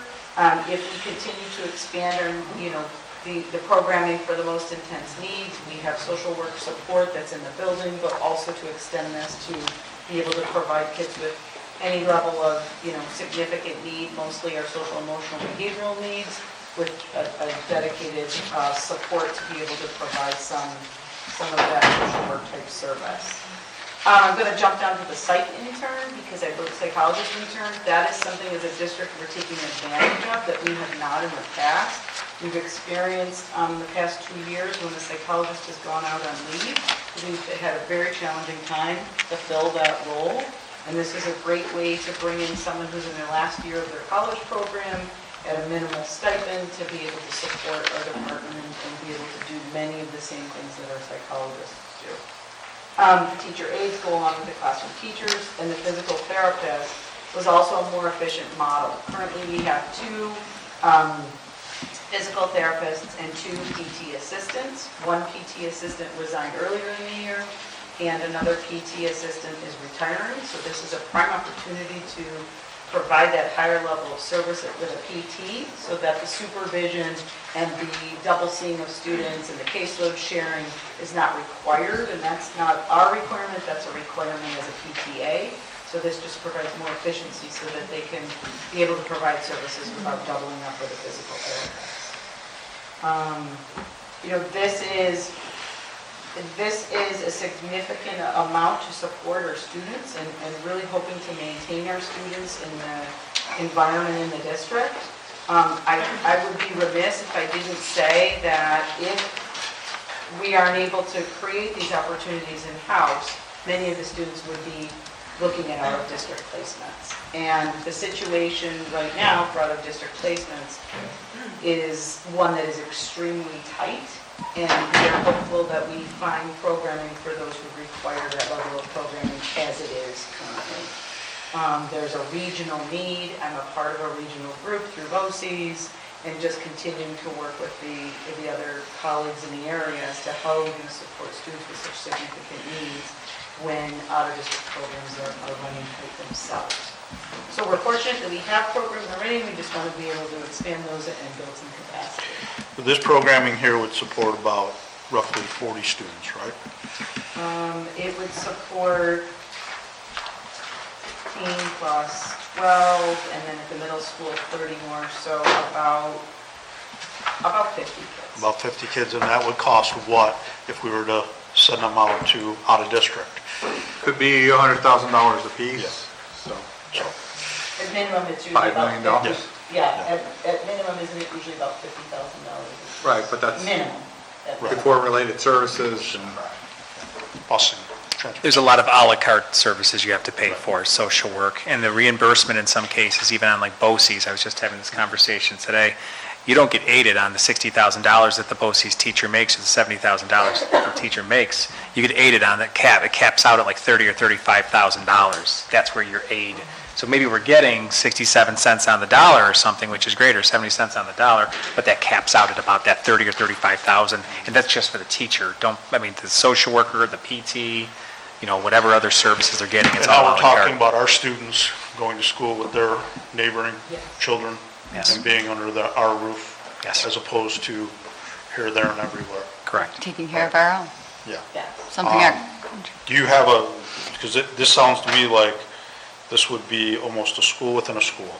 Yes, That- this would be an intense amount. In talking with the elementary principals, they were very collaborative through the entire process. They understand the students that they have currently in their programs, in their classes that may need more intense programs and when there's no space. They do the best that they can to try and accommodate students for a variety of different reasons. This would increase the load here at West Elementary, as this is the building with the most space currently, and where our current Is somebody moving? programs. Where's the space? Oh, you're going. But I'm happy to easily move out, and with some of the space, that we are looking at reconfiguring here, this would make sense. It also would kind of hub the other 811 programs together. There are currently programs here. But we also took a careful look at that. You can't overload buildings too much without providing additional support. So with that administrator that's in here, would they be overseeing this entire program? Or what's the role of the additional administrator? So that administrator would say, let's say, for example, we have one current director, and that director oversees both elementary and secondary. What I would propose is with the addition of the administrator, we split elementary and secondary. So the current administrator would take one of those levels, and a new administrator would take the other level. Let's say the new administrator takes the role as the elementary special education director. They would be heavily involved in supporting these programs in collaboration with the building administrator. But it also begs the question, is that enough support for a building such as West Elementary with additional programs and services? That was brought up within our elementary colleagues, understandably so. There is no hesitation ever from our colleagues as to how and what they will do to support our students and our families. It's just what makes the most sense, right? So hopefully, this additional administrator also will get us out of compliance only, as you heard from the special education consultants. Having previously been a director of special education and being very involved in the special education department here, compliance is a lot of how in which the day is spent. So with an addition of an administrator, hopefully that person will be able to be in classroom, seeing the curriculum, seeing the instruction, supporting the staff, supporting the principal of that building. But the question is that enough, given that we would be adding additional programming in a building such as West Elementary? Yeah, if I could just jump in on that too. At one point in the district, before we hit the financial cliff, we actually had an elementary director of special education, a secondary director of special education, and a transition coordinator. So we actually had those three positions. Our elementary principal said, and Kristen Frawley, principal here, said, I'm willing to take these programs, but she would need other support. I mean, to get at your point, they believe and ask that if they're doing this, to consider, maybe suspending the TOSA in this building and looking at an assistant principal, only to have hands-on support with these programmings to work with the directors as well.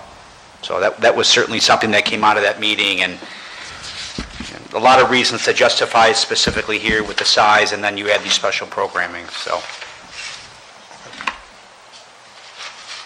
Any questions in regards to this area? That was a lot. Yeah, it is a lot.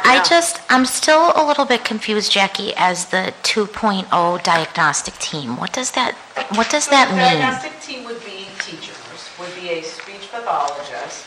One member of that team would be a speech pathologist, and one would be a psychologist. To be able to work amongst all 5 elementary schools to conduct the initial evaluations for all students.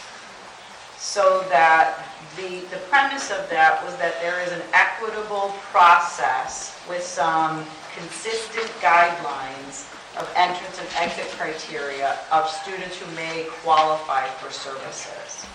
I also envision that team being someone who can relieve the psychologists in some of that testing so that that psychologist can provide support to the building in a variety of different ways. So our school psychologists currently hold a significant amount of responsibility within the CSE process. They do all the testing, they chair all of the meetings that don't rise to the level of the district level CSE. They manage a lot, as well as managing part of the RTI process with their colleagues. So this is, the consultants recommended 2 teams, 1 team at elementary, 1 team at secondary, and a teacher to be on those teams as well. And this was just pared down to what would be the most salient and what do are kids most evaluated for. Okay. They're most evaluated by a psychologist, obviously, because that's part of the process, and a speech pathologist. Okay, so that 2.0 is 1 speech path and 1 psych. psychologist. Okay, Yeah. Yep. And I would focus that more on the elementary level. yeah. I think this also goes hand in hand with what Carol presented in regards to, and what we've been saying, what reading support, what are the kids' deficit areas? You know, when you go through the process of evaluating a student first, as a student with a disability, you want to have some consistent processes. I'm not saying it's not consistent right now, but it's done at each building. And there's just a level of what each building does compared to how kids function within their building. This would allow a district lens as to how kids are being classified and going through the process in a more unified manner. And relieve the psychologists of some of that work. I see them working hand in hand with them, with the teachers, getting in and observing the kids, being involved, but being involved as kind of another level of support. Okay, thanks. I have a question for Will. You stated on slide 9 that you know the money is there to fit the proposal. Am I correct in understanding that? Yeah. Okay. So I'm going to, if there are any more questions for Jackie, I'll just go to the next slide and sort of summarize. Mr. Theo, I'm sorry to interrupt. I did fail to mention one other piece of that high-impact tutoring was our middle schools did ask for an additional reading support at each one of their buildings to join their labs. So I know we talked about just the elementary at North with the math and then the reading teachers. That was something that came out as a wish or a desire that if possible, that our middle school, each middle school would get an additional reading teacher to For help. the learning labs? To push into the learning labs, correct. I would love to know what a reading teacher's doing in a lab. For kids that are coming in and they don't even know who the kid is going to be that day, they're scheduled. I mean, that's, to me, sounds, but It's I'll a digress. fair question and could get that answer for you, if that's something that we end up considering doing. Thank you, sorry. Thank you. So there's the summary total, and I'll get to your question, Mrs. Gates. The new budget amount will be 147,816 and change, 6.59% increase.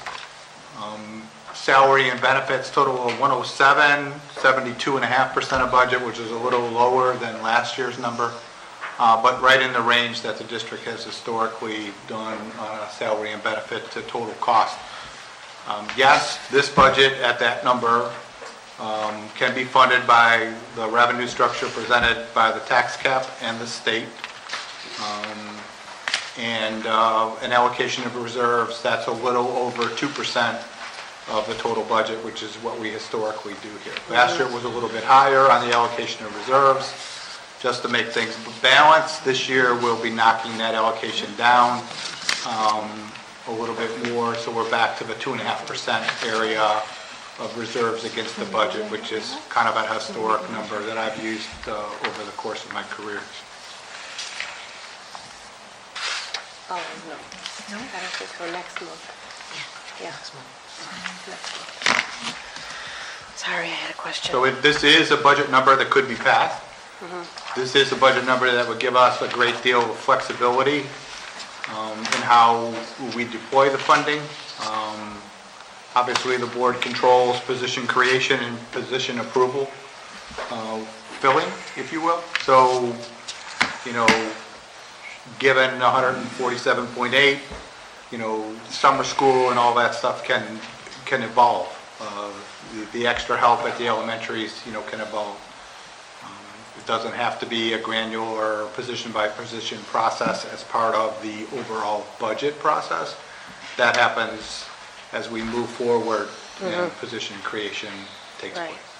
So my next question would be then, at the end of COVID relief funding next year, would our budget be able to sustain all the 57 positions that were created, plus all these new additions? I think a lot of that depends on what next year's revenue structure looks like. What's the state aid increase? The total number of positions, I think the total salary cost is in the 3 million range. Let me go back to it, because I have it here.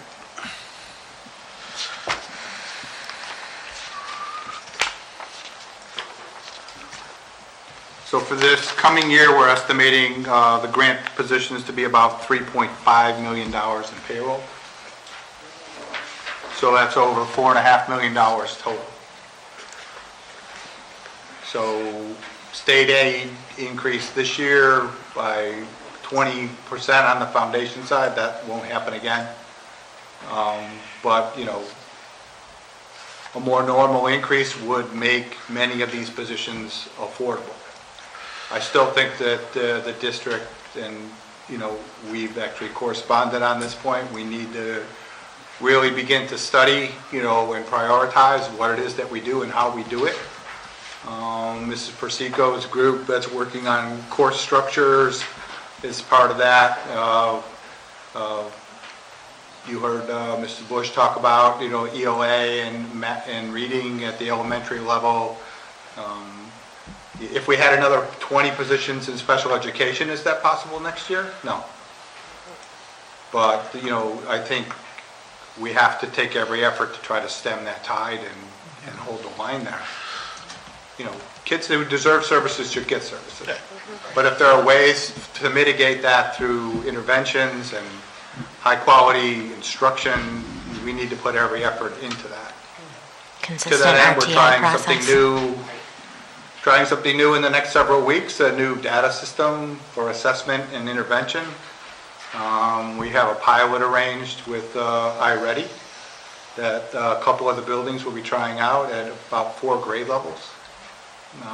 Teachers will be training remotely on it, and they'll give them an opportunity. It works behind our clever student logon, so kids have access once they're in.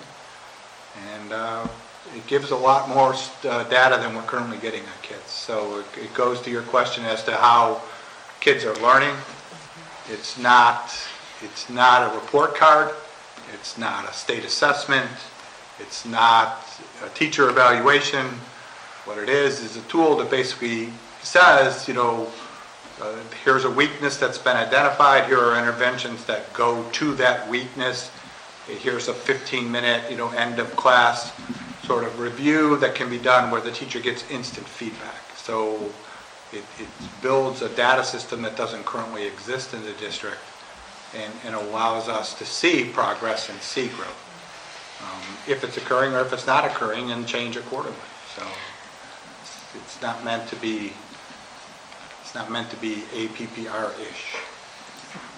Thank goodness. Does our district have a RTI policy in place for elementary? Like it's in our policy? Okay. Building out the plan with additional tools. Best example I can give is an area of instruction where a student qualifies for an intervention. The intervention's given on printed materials. The printed materials are evaluated. How does his home teacher know the impact of that? If he's coming out of a class, say a third grader, going to an interventionalist, how does that teacher know the impact of that? How does the principal know the impact of that? So putting together a system where some of the data collected would be actually data and electronic that everybody can see, I think will give us a much more informed approach to resource allocation and how we target our resources. all pen and paper assessments are put into spreadsheet form though, correct? I mean, like writing I'm not talking about assessments, for assessment. example. I'm talking about an intervention. No, and that's part of it, like, right? I mean, like, every quarter? Assessments are looked at on a regular basis, and this is one Karen's area, but I think the opportunity to say, we worked on this skill area resulted in X. Now, how do we respond to that skill area to either continue or to adjust the level of intervention? I got off track, but the bottom line is that this budget can be funded. Okay, thank you. With the tax increase of 2.4%. 2.48 on the levy, an estimate of 1.2 on the rate.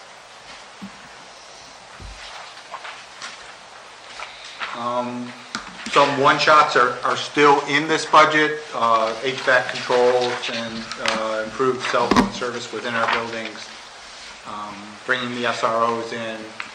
We're looking at the charter school tuition, to make sure we have the right number there.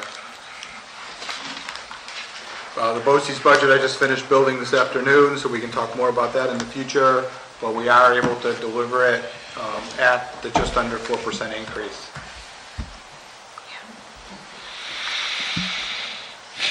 So there's the total, there's the change. We've already been through this on the previous slide, but that's sort of a summary.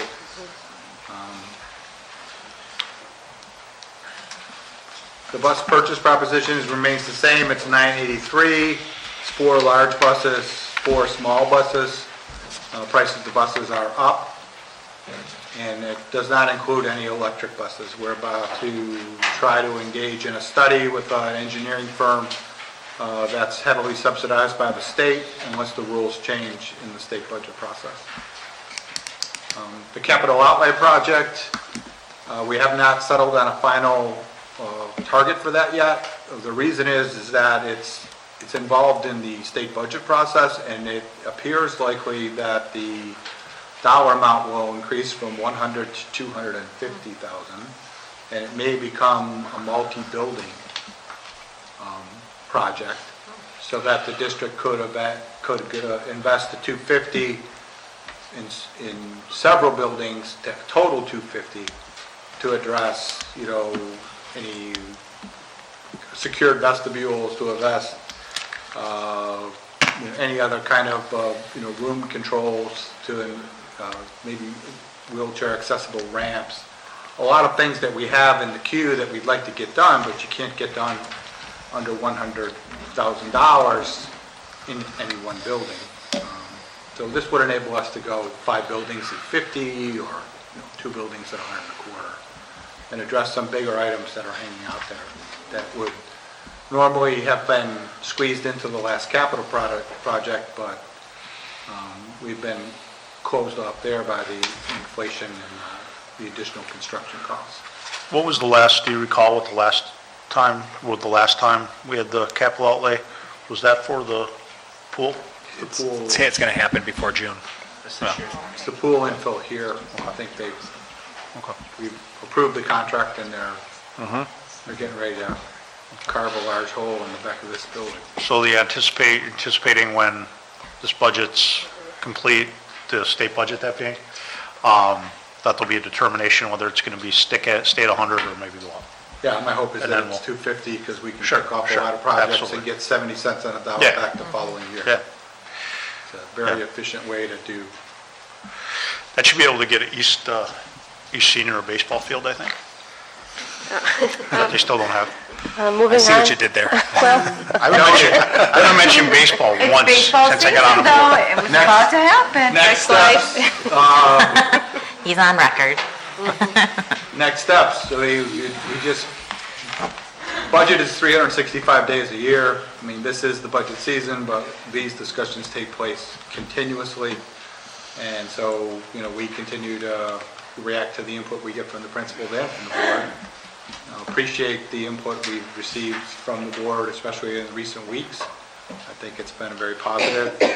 And I think we're moving towards a plan that can, put the resources where they're needed for our students. So continual refining, and if you have any final questions, I'd be happy to take a shot.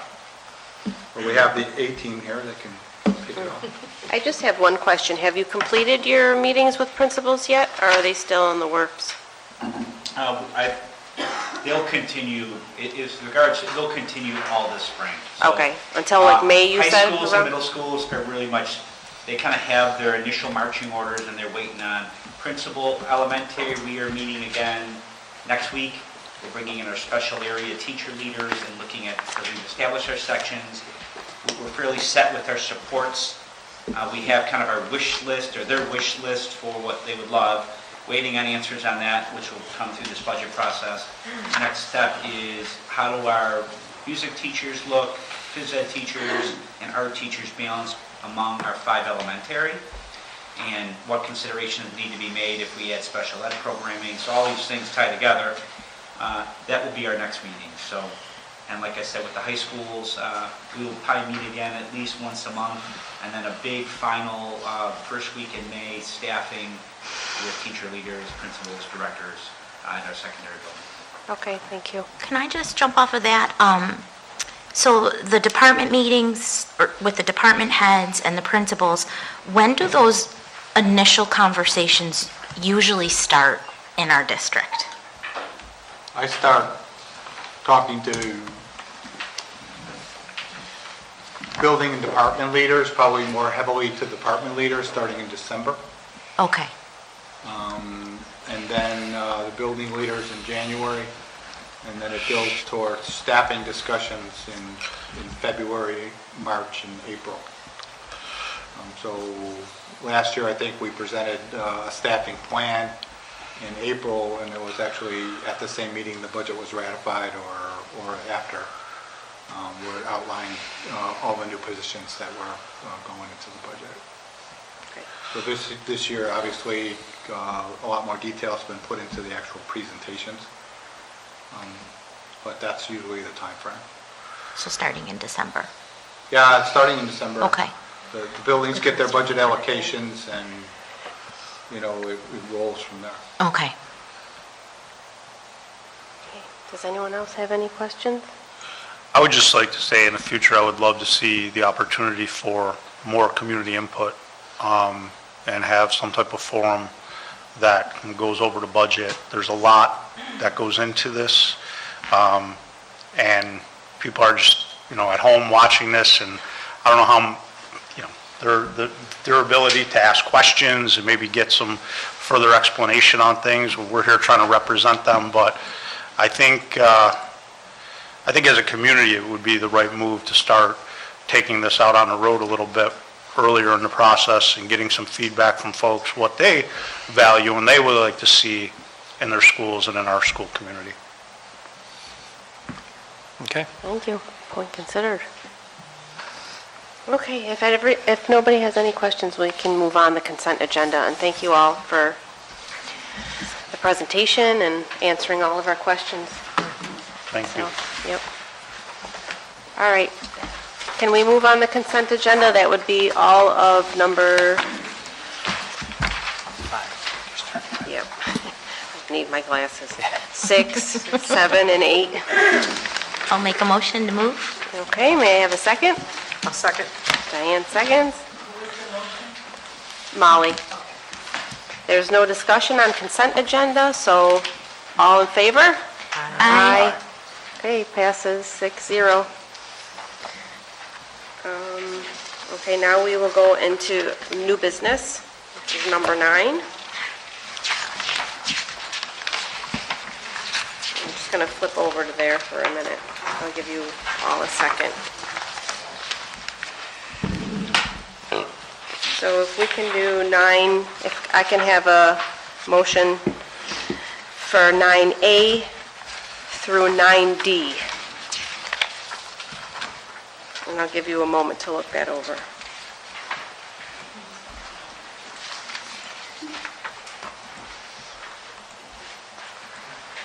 Is anybody ready? You can give me a motion.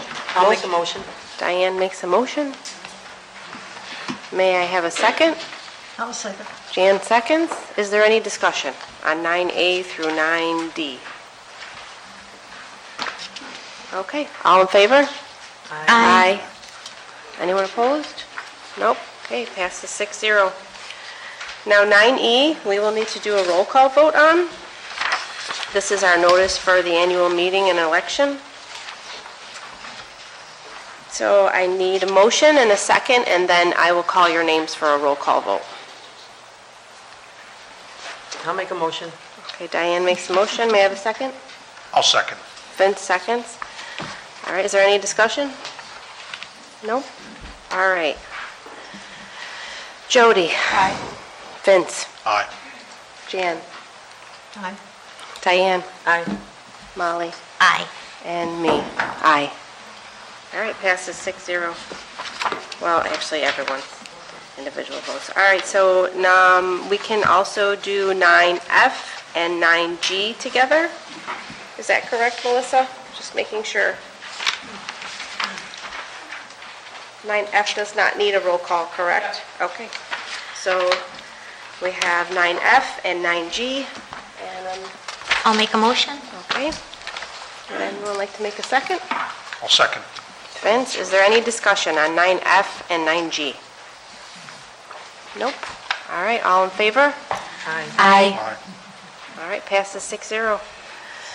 All right, move on to Board of Ed discussion. Is there anything anybody wants to bring up? We've had quite a bit of discussion, but if there's anything else? No? We could do a couple good news things, right? It was a heavy Right, numbers kind of day. it was. State bowling champs, East boys. Amazing. Yes. Awesome. Congratulations. Flat Stanley, who is really flat in front of you right now. He fell down. He fell down. There's a band music festival going on right now. They have they invited a director, so that's really exciting for all the band kids. Mr. West is coming Those kids in up. government were so good tonight. Yes. They were really good. They were Yes. so attentive and they were wonderful. We had our East Side PIG students come in for a 5 p.m. meeting, and Ms. They were Delbo did really a good. presentation. So we'll continue to do that if the interest is there. So Ms. Delbo was awesome. We might have to call her back next year. All right.